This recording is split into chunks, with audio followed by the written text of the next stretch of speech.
What's good, y'all, and welcome to this video. Usually I would have done a normal tier list the way I mentioned it to do, but it has already been done by way too many people, so we're going to keep it simple. We're going to do a very straightforward top 10. I'm going to give you a top 10 list of the heroes that would be perfect picks alongside of Lyra for tomorrow. And yeah, let's not really talk too much about anything else and get straight into it. And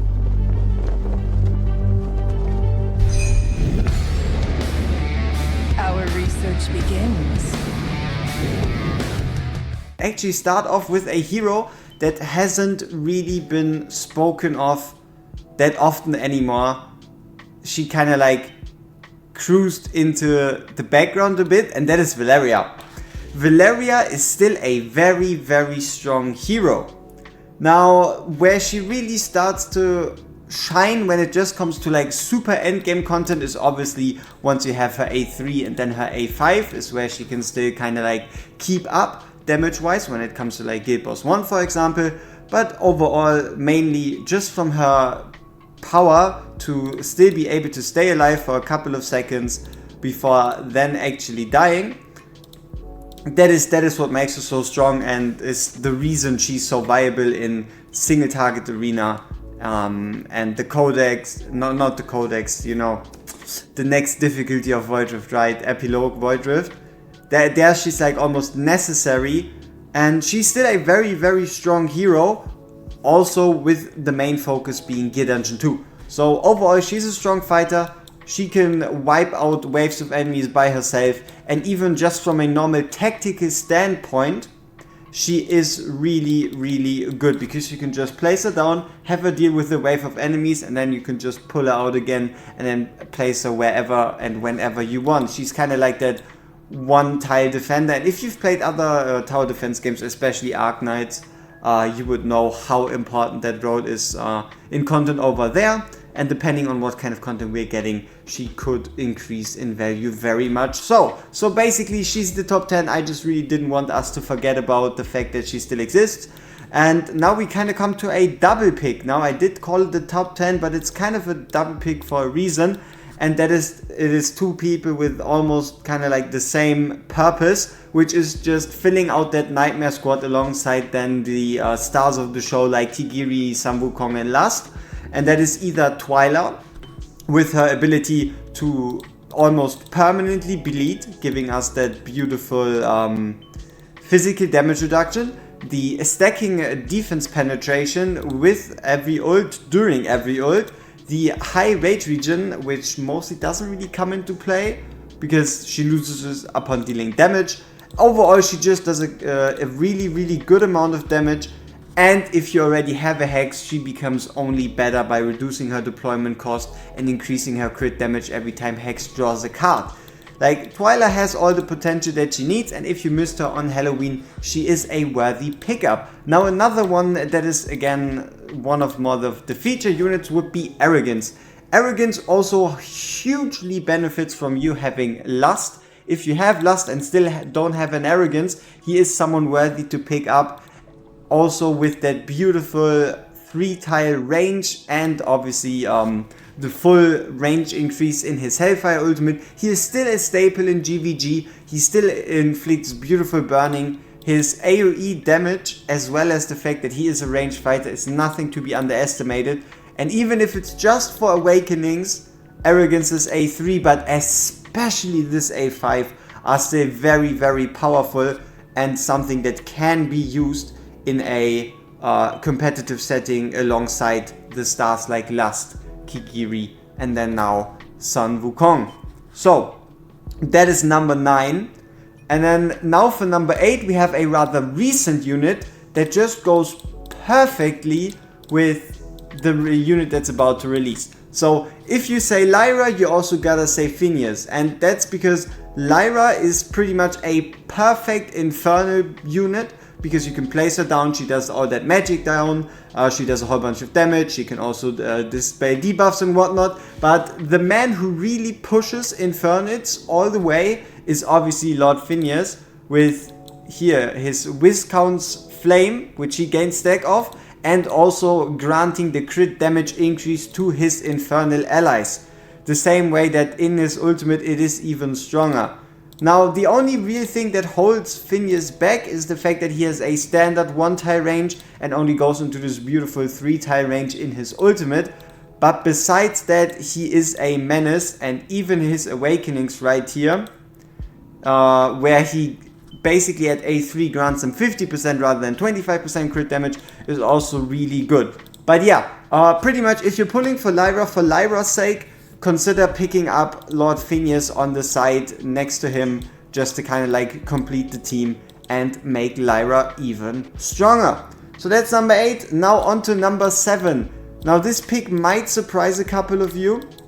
I also have some rather interesting opinions, but besides that, I'm going for Lucius on number 7, and the reason is, if you do not have Kigiri, and you're going to need Dispellers if you really want to succeed in Guild Boss 2. If you do not have Kigiri, if you miss this limited time event, then either trying to pick up Lucius or Lyra through this banner is your perfect opportunity to catch back up and to get your hands on one of those beautiful Dispellers. It's pretty much just increasing your chances of getting a viable Dispeller, be it pulling Lyra or getting Lucius. And Lucius also works supremely well with sun-wukong, considering the fact that they are both Watcher faction, and him also not taking away a ground tile. So overall, Lucius, great pick, great damage, can do a whole lot of stuff, especially once you get him to these higher awakenings.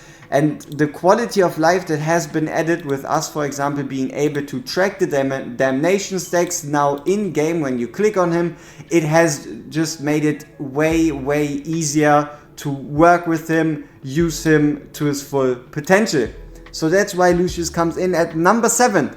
Now number 6 is also, I guess you could say, a multi-pick, and that is for all of you that still haven't yet completely fleshed out their AoE roster. So the pick 6 is really just for those of you who still don't have like the Karmets or even the Zarases, pretty much something to completely destroy any AoE magic based content, because it is just a staple in this game. A lot of enemies come in, they have high physical resistance, low magical resistance, and you just need something to deal with them. And that is what Karmet is there for. He goes in, he pops, he kills.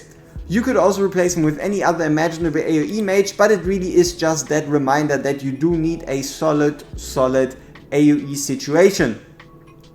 And then we have someone very important who is only rising in importance with any piece of content released, and that is Percy. The harder the content gets, the more damage your enemies deal. The more damage your enemies deal, the more likely it is for your units to die. And that is why the higher and the harder the content becomes, survivability becomes more and more of an issue. And the guy to defend your whole team is obviously Percy. The ability to easily and completely reduce AoE damage by 25% for everyone in his range is just very incredible, combined with the fact that he has very solid AoE heals, as well as increasing the healing received off targets with a ultimate that, even though it provides inspiration, which by no means is the main thing it does, also provides again a lot of healing. So you have something of a mix between a very defensively orienting AoE healer that can keep your team alive, and then even that slight edge when it comes to damage, making him a very important unit. And honestly, you're not going to see a top tier Guild Boss 2 team that isn't running Percy. If you don't have him yet, this could be your banner, your chance to pick him up. He is only going to become more and more important in the future. Now another unit that is just an absolute destroyer, and she's not really going to lose value anytime soon, is Hatsid. Hatsid has the ability to go invisible on first deployment with it's just like for 40 seconds, and then the ability to stack an attack increase for each kill. It is incredible. Her defense reduction, even though more characters are getting introduced that also feature defense reduction, is still very high, still the highest in the game, or at least tied for it with 30%. And this jumping between enemies and applying it to all of those enemies it jumps to is just incredibly useful. And this ultimate is still one of the most bursty and disgustingly multiplied ultimates in the entire game. giving you at least here without any upgrades 1800% AoE damage, that's just impressive, and that's without any skill ups. Otherwise, awakening wise, the cool part about Hatset is you don't really need them. Her awakenings don't really do much, even the A5 doesn't really change her, so she's kind of like a one and done. Get your Hatset and be done with it. It's just, once more, she is relevant where she can be. Wherever you can use her, she's going to absolutely dominate, be it Gear Dungeon 2, Gear Raid 1, 2, 3, any other piece where you see her useful. And also, it's kind of like the same way as there will always be stages where you have a whole lot of enemies that have high magic res but low physical res, and someone needs to take care of them. So that is what Hatset is there for, and if you don't yet have one, that is your banner to pick her up. So now we're coming to number 3, and another weird pick, and that's again the double pick. It is still one of the, if not the strongest combo in the entire game, and that is Sylas Vjörna with the Bond skill. A Sylas without a Vjörna is like a level 10 versus a level 50 in gaming terms. Overall, Sylas needs a Vjörna, Vjörna doesn't need a Sylas, but it is always, so pretty much the third spot is just there for you to finish that Sylas bonding. Get that soul sniping, get that defense penetration. His bond skill doubles his damage. It is the biggest gain in damage through a bond skill in the entire game, and it should probably be that way forever, because this bond skill is incredibly broken. So yeah, pick either up Vjörna or Sylas to finish off that Sylas, get that massive single target physical damage ignoring defense, breaking, everything shredding damage, and even if you could also, for example, aim for some Sylas awakenings. Now, number 2, he is still the king.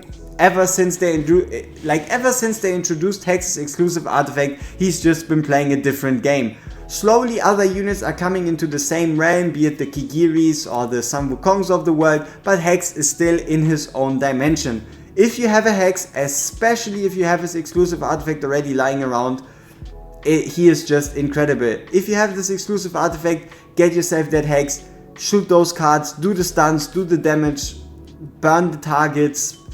Also, for a simple passive to guarantee him incoming resistance against incoming damage, as well as followed by invisibility, it could be the difference between life and death. Overall, Hex just does incredible amounts of damage, and also gets that beautiful increased synergy for even more survivability if you do own a Twyla. And also, he is only getting better with awakenings. The A1 is amazing, the A3 is incredible, and the A5 is broken. Hex is still super strong and should be very much considered being picked up here, which puts him at number 2. And then obviously, last but not least, even though she isn't as important anymore, because I hope all of you already have her through the Hero Pick Challenge, for those of you that for whatever reason didn't pick Elowin during the Pick Your Hero picks, pick her now. Like, get her now. You have cleanses, you have incredible heals, you have incredible range, you have global rage regen, and you still have the ability to cost regen with nature's, with the Elf of the Forest. If you place it down and you take it away, I think you get like 3 cost for free, no drawbacks. She's incredible. And even if you already have an Elowin, the A3 is pretty much what allows Elowin to push into the unrealistic numbers when it comes to Guild Wars 2, because she'll be able to dispel them, keeping your team alive longer while you still wait for her to get that second ult back up. So overall, Elowin at number 1, you already know it, she's still that incredible, and for those of you that didn't pick her, you should pick her now. So this has already been it, and we see each other in the next one. Peace!